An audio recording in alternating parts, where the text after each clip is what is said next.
Hi friends, எல்லாம் நல்லா இருக்கிறீங்களா? இந்த ஹேர் ஸ்டைல் சிம்பிளாக நம்ம வீட்டில் எப்படி போட்டுக்கலாம் அப்படின்றதுக்காக தான் இந்த ஹேர் ஸ்டைல் நான் சொல்லித்தரேன். பாருங்கள், 2 சைடும் கொஞ்சம் முடியை எடுத்து நான் பேண்ட் போட்டுக்கிட்டேன். எனக்கு கொஞ்சம் உடம்பு சரியில்லை, அதனால தான் நான் டம்மியில் நான் போட்டு காட்டுறேன்.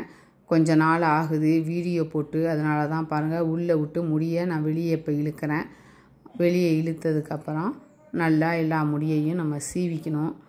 சீவுனதுக்கு அப்புறமேட்டுக்கு முடியை 2ஆக நம்ம நல்லா சீவிட்டு அந்த முடியை நான் 2ஆக பிரிச்சுக்கிறேன். நீங்கள் 2ஆக பிரித்து அப்படியே ஆப்போசிட் சைடு பாருங்கள், விரலை நான் விட்டு கையை விட்டு அப்படியே இழுக்கிறேன். அப்படி இல்லை அப்படின்னாலும் நீங்கள் கீழே 2 சைடும் பேண்ட் போட்டுக்கலாம். பேண்ட் போட்டுக்கிட்டால் உங்களுக்கு இன்னும் கொஞ்சம் ஒடுக்கமாக வரும். இந்த சைடு உள்ளதையும் நான் எடுத்து ஆப்போசிட் சைடாக நான் முடியை இது உள்ளே விட்டு நான் மறுபடியும் வெளியே எடுக்கிறேன்.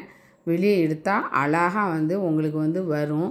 சூப்பராக இருக்கும். இது சிம்பிளாகவும் இருக்கும். நீங்களே யாரோட ஹெல்ப்பும் இல்லாமல் நீங்கள் இந்த ஹேர் ஸ்டைலை போட்டுக்கலாம்.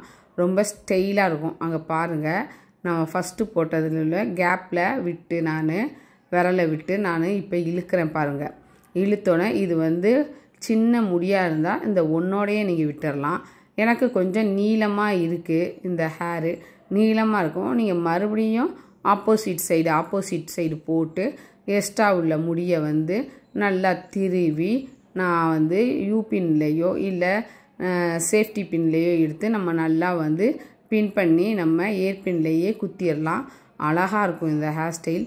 ட்ரை பண்ணி பாருங்கள். இந்த ஹேர் ஸ்டைல் நம்ம எந்த ட்ரெஸ் போட்டாலும் சூப்பராக இருக்கும்.